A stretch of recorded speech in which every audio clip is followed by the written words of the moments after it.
전도서 말씀 계속 살피고 있습니다. 오늘 3절에서 6절까지의 내용은 1절에서 언급한 것처럼 하늘 아래에 참 불행한 일들이 있는데 그 중에 한 예를 이어가고 있습니다. 성경에서는 특별히 잠언에 보게 되면은 장수는 하나님 주신 축복이다 이렇게 말합니다. 잠언은 어떻게 보면 모범적인 지혜대다 할 수 있습니다. 읽다 보면 그래 이렇게 살아야 돼, 이렇게 살아야지 라는 생각들을 갖게끔 합니다. 그런데 전도자는 오히려 이런 질문을 하고 있는 겁니다. 장수가 정말 축복일까? 그러니까 전도자는 좀 모범적인 지혜자라면 전도자는 좀 약간 삐딱한 지혜자, 나쁜 의미의 삐딱하기라기보다는 현실을 직시하면서 말씀하신 바가 현실 속에서는 왜 이루어지지 않을까 이런 고민들을 하는 그런 고뇌가 있는 어떤 전도자의 지혜자의 모습들을 우리가 계속해서 보게 됩니다. 오늘도 보게 되면 3절에 한 사람이 소개됐는데 많은 자녀를 둡니다. 오래 산 날 동안 더 그렇겠죠. 그리고 장수하게 됩니다. 장수를 했다는 것은 생명이 계속해서 연장되는 오랜 시간들을 보냈다는 것이죠. 그러면서 자연들도 생기고 또 살아갈 만큼 행복한 어떤 조건들이 만들어졌던 것 같습니다. 그런데 오늘 이 장수하는 이 한 사람의 문제는 뭐냐면 그런 어떤 행복의 조건이 있음에도 불구하고 그걸 행복으로 여기지 못하는 그런 문제가 있더라는 것이죠. 즐거울 만한 일이 있는데 그걸 즐거움으로 여기지 못하는 것이죠.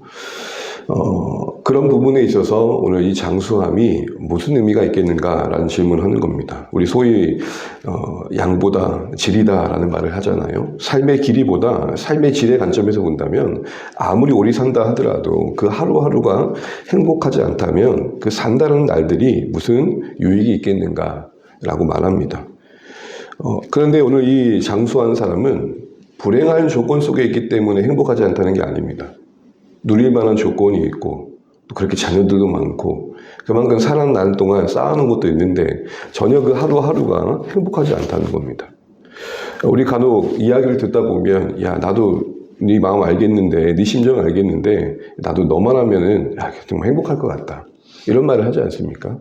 그 어떤 조건과 상황은 누가 봐도 행복을 누릴 만한데 전혀 당사자는 그렇지 않은 그러한 예로서 이 장수하는 자가 오늘 소개되고 있는 것입니다. 당사자는 매일매일이 길어지는 그 날들이 고통과 근심으로만 채워진다면 유익이 없다는 거죠. 심지어 뭐라고까지 얘기하고 있냐면 차라리 낙태한 자가 그런 경우라면 낙태한 자가 더 낫다 할 수 있겠지 않겠냐 이렇게까지 얘기합니다. 낙태한 자는 누굽니까? 아직 태어나지도 못한 자죠. 생명을 갖고 이 땅에 그 어미의 뱃속에 있었지만 빛을 못 본 자입니다.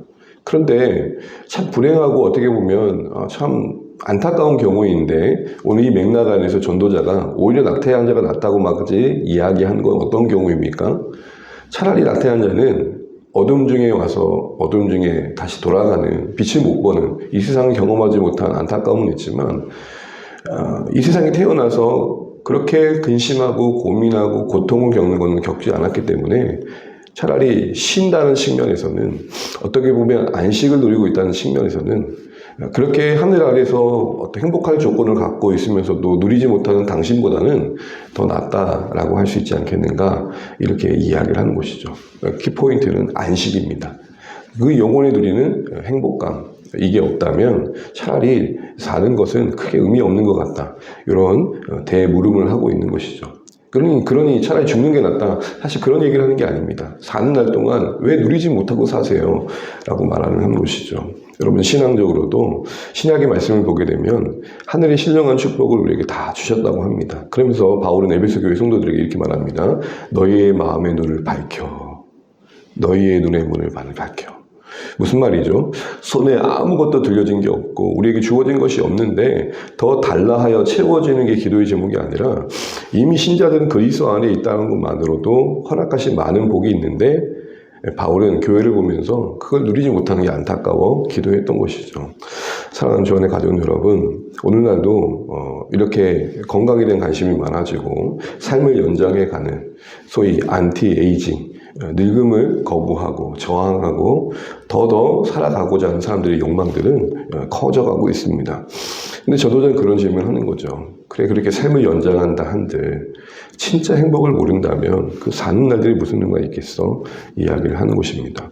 신앙생활도 이런 관점에서 한번 생각해 보면 좋겠습니다.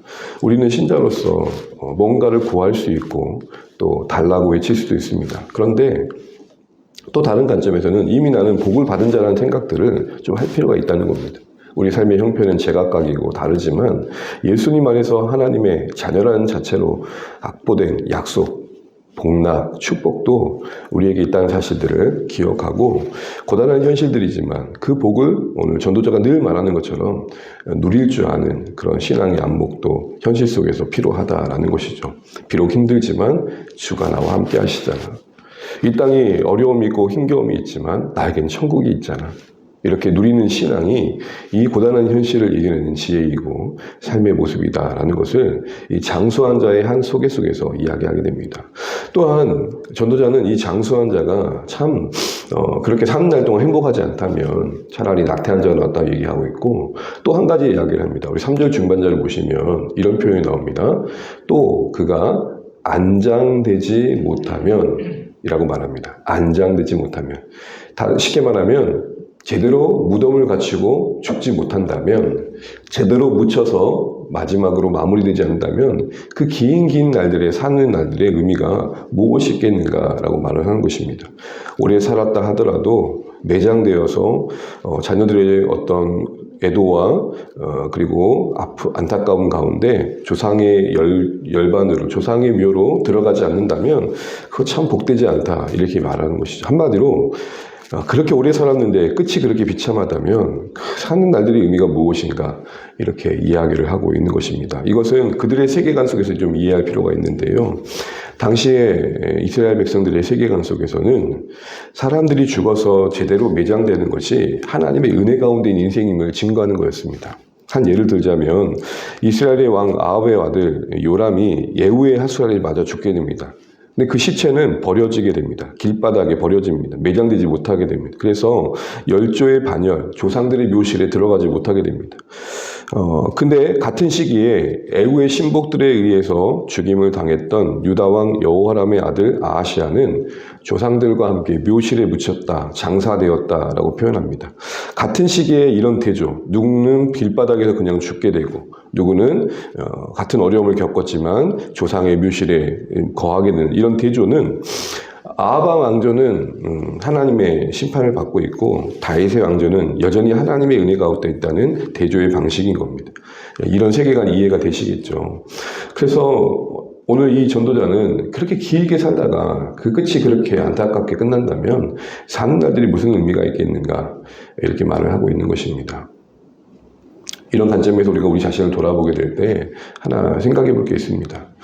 이 땅에서 그렇게 오래 사는 게 더 참 중요합니다. 그런데 더 아름다운 것은 얼마를 살았든 그 끝이 여전히 하나님의 은혜 가운데서 매듭지어지는 게 중요하겠다 싶습니다. 평생을 주를 위해 살고 나름 하나님 나라를 위해 썼다고 하는데 그 마지막이 안타깝게 오늘 이 표현대로 하자면 안장되지 못하는 죽음을 겪는 경우를 얼마나 봅니까? 끝이 아름다운 인생, 매듭이 복된 인생 되기를 간절히 소망해 봅니다. 그렇게 아름다운 매듭을 짓지 못한다면 그렇게 사는 날들에 누렸던 것들이 무슨 의미가 있겠는가라는 차원에서 전도자는 그 장수의 그 복이 정말 복이겠는가라는 의문을 던지고 있습니다. 그러면서 이렇게 마무리를 짓습니다. 우리 6절에 있고 마치도록 하겠습니다. 6절입니다. 그가 비록 천년의 갑절을 선다 할지라도 행복을 보지 못한다면 마침내 다 한 곳으로 돌아가는 것뿐이 아니냐. 결국 전도자는 다시 한번 우리가 피할 수 없는 마주하게 되는 중요한 현실을 다시 한번 지적하면서 경각심을 갖게 합니다. 이 땅에서 그렇게 오래 산다 한들 천년의 갑절이면 천년의 두 번 아닙니까? 그런다 한들 주어진 것의 행복을 모른다면 많고 적음을 떠나서 허락된 것 안에서 기쁨을 누리지 못하고 있다면 결국 그래서 그 끝이 그렇게 비참할 수밖에 없다면 우리가 산다는 날이 무슨 의미가 있겠는가라고 하면서 다시 한번 이 이야기를 합니다. 아무리 긴다 한들 우리는 죽음이 있다. 다 한 곳으로 돌아간다. 낙체다도 돌아갔던 그곳으로 이 땅에 긴 인생을 살았던 인생도 돌아가게 된다는 거죠. 한마디로 메멘토 모리, 죽음을 기억해라 이야기를 하고 있습니다. 죽음을 기억하라는 것은 오늘 얼마나 샀냐가 문제가 아니라 그 죽는 날에 그 마지막이 아름답고 또 그 죽는 날에 오늘이 얼마나 기이했는지 감사했는지를 고백할 수 있는 하루하루의 누림이 있는 삶을 살아라 라고 말하는 것이죠. 이전에 이런 말씀을 드렸죠. 죽음은 이 세상을 사는 자들의 무대의 조명이다. 죽음의 조명 아래서 오늘을 헤아릴 때 오늘 하루가 얼마나 감사합니까? 한 날이 영원할 것처럼 사는 인생보다는 그래 오늘 하루도 어쩌면 눈을 뜰 수 없었던 하루인데 허락받아 사는구나 라는 마음으로 맞이하는 자의 하루는 다를 것입니다. 바로 그런 점에서 오늘 장수가 당연히 축복이지만 당연히 축복이라고만 볼 수 있겠는가라는 이 전도자의 대물음 속에 우리 삶의 모습을 돌아보게 됩니다. 하루하루 우리가 그래도 누릴 것이 있음을 알고 하루하루 그래도 기쁨과 감사로 사시면 좋겠고 또한 우리가 죽는 날까지 끝까지 아름답게 우리의 인생을 매듭짓기를 소망하시면 좋겠습니다. 그런 차원에서 오늘 하루가 소중하다 싶습니다. 왜냐하면 우리의 긴 평생의 나날도 하루 없이는 채워질 수 없기 때문입니다. 그런 의미에서 오늘 하루도 하나님 앞에 서게 되는 날, 우리 모두가 돌아가게 되는 그날에 하루를 산다는 생각들을 하면서 아름답게 채워가는 복된 하루 되시길 바라고 또 그런 소원함을 하면 좋겠습니다. 그래서 우리는 이런 결론 좀 내리고 싶습니다. 우리는 장수보다 영생의 삶을 살아야 된다. 장수와 영생이 비슷한 것 같지만 영생은 단순한 긴 시간들이 아니라 하루하루 하나님과 동행하는 삶이죠. 요한복음 17장 3절에 이렇게 말씀합니다. 영생은 유일하신 참 하나님과 그가 보내신 자 예수 그리스도를 아는 것이다. 아멘. 안다는 건 사귀는 거고 깊은 지식 속에 서로를 신뢰하는 것입니다. 하루하루 하나님을 신뢰하며 하나님을 아는 자로 살아가는 삶, 그 복된 생명이 주어진 걸 누리는 것, 그 영생이 장수보다 복되다라는 것입니다. 우리는 이 영적인 장수를 누릴 줄 알고 또 경험하면서 살아가면 좋겠습니다. 기억하십시오.